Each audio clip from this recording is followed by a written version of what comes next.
అందరికీ నమస్కారం. Welcome to my channel. ఈరోజు నేను చేయబోయే రెసిపీ పప్పు పాలకూర. ఫస్ట్ పప్పు శుభ్రం కడిగేసుకుని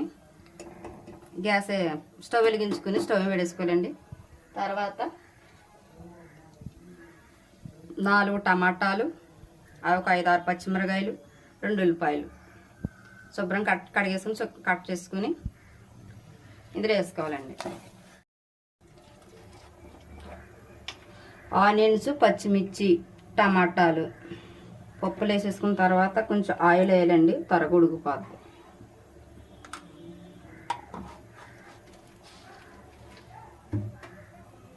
తర్వాత పాలకూర అండి, శుభ్రంగా వాష్ చేసుకుని పక్కన పెట్టేసుకున్నాను. అది కూడా వేసేస్తున్నానండి.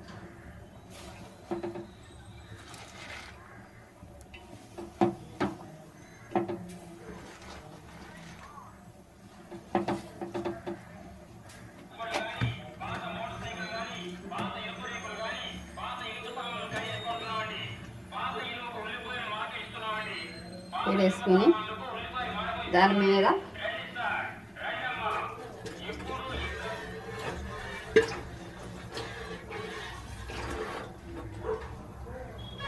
మూత పడేసుకుందామండి. అన్నీ యాడ్ చేసుకున్న తర్వాత మూత వేసుకుందామండి. 10 నిమిషాలు ఉడకనిద్దాం. మూత తీసుకుని అందులో కొంచెం పసుపు యాడ్ చేసుకోనండి. పసుపు యాడ్ చేసుకున్న తర్వాత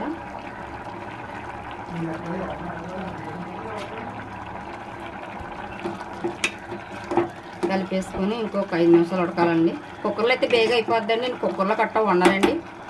రైస్ వండను, పప్పు వండను, కూర వండను, ఏది కూడా కుక్కర్లో వండండి. ఎలా వండుకుంటేనే బాగుంటుంది. ఇంకొక 5 నిమిషాలు అయిపోద్దండి. పసుపు వేసుకున్న తర్వాత కొంచెం 5 నిమిషాలు ఉడకనిస్తే దగ్గరగా అయిపోవాలండి.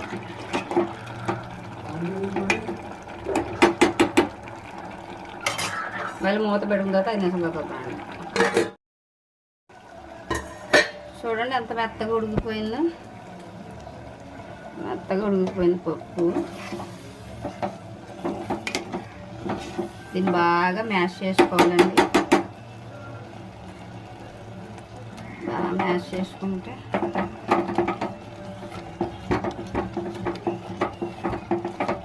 బాగా మ్యాష్ చేసుకోవాలి. ఇలా బాగా దగ్గరికి మ్యాష్ చేసుకోవాలండి. బాగా మ్యాష్ అయిపోయింది. అందులో కొద్దిగా చింతపండు వేయాలండి. చింతపండు చాలా టేస్ట్గా ఉంటుంది. కొద్దిగా చింతపండు, నానబెట్టుకున్న చింతపండు బాగా దాన్ని కూడా మ్యాష్ చేసుకుని వేసేయాలండి. వేసేసిన తర్వాత అందులో ఉప్పు సరిపడగా వేసుకోవాలండి.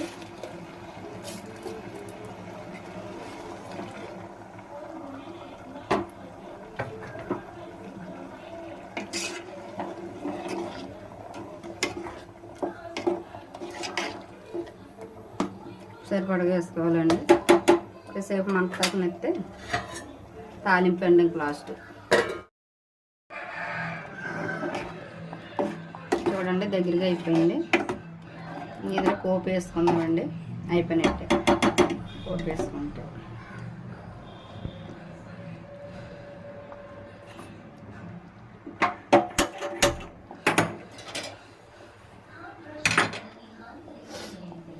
స్టవ్ మీద పెట్టేసుకుందామండి. పక్కన పోపు వేసుకుందాము.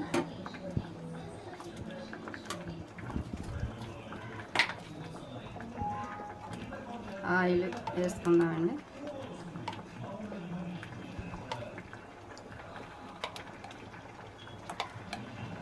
ఒక 5 స్పూన్ల ఆయిల్.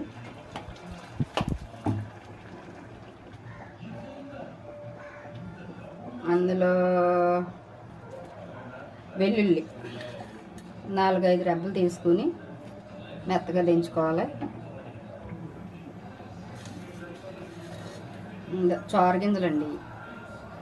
చారు గింజలు, మెంతులు, ఆవాలు, మెంతులు, ఆవాలు, జీలకర్ర అండి. తర్వాత 4 పచ్చిమిర్చి, ఎండుమిరగాయలండి, కరివేపాకు,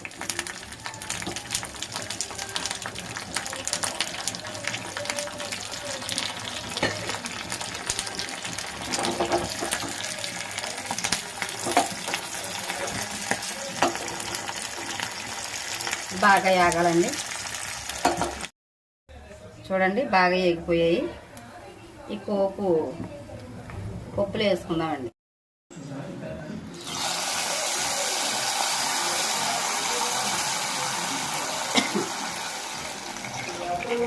అంతేనండి, పప్పు పాలకూర రెడీ. మళ్ళీ నెక్స్ట్ వీడియోలో కలుద్దామండి. బాయ్.